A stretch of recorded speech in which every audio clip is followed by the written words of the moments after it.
روجي تشبیه چې دا نو یو کتاب کې مې قتل چې هغې ډېره ښکلې تشبیه د دې روجي لیکلې وه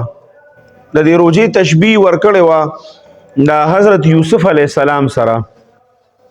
حضرت یوسف علیه السلام چې دی نو په قرآن کې د هغه واقعه چې دا هغه مفصل چې په دې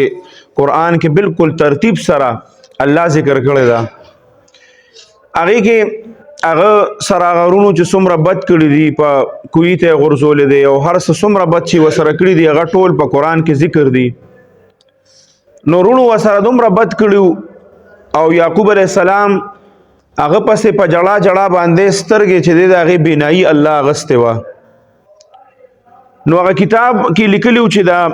روجې دا میاشت چې دا نو د دې مثال هم د یوسف علیه السلام په شان دی د ده 11 سرونه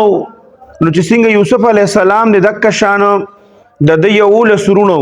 دکه شان دا رمضان دی دا روجې دا میاشت چې دا رمضان المبارک دا د یوسف علیه السلام په شان ده او 11 میاشتې چې دي دا د یوسف علیه السلام د رونو په شان دي انسان 11 میاشتې لګیایي دی ګناهونه کوي لګیایي هر قسمه ګناهونو کې لګیایي خو الله په دا یو میاشت د دې وجې نه راولي چې د ده هغه ټول ګناهونه هغه الله دې سره ختم کړي نو څنګه چې د یوسف علیه السلام د وجې نه چې پلار ته پته ولګېده چې هغه خو روغ دی صحیح سلامت دی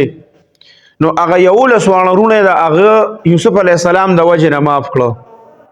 دکه شان الله په دې یو میاشت کې دا داسې یو میاشت الله راوستې ده چې په دې یو میاشت کې الله دا څومره ګناهونه چې دي د انسانانو دا ټول الله معاف کوي خو بشرط د دې چې موږ او تاسو په دې کې صحیح عبادت وکړو او د دې موږ خیال وساتو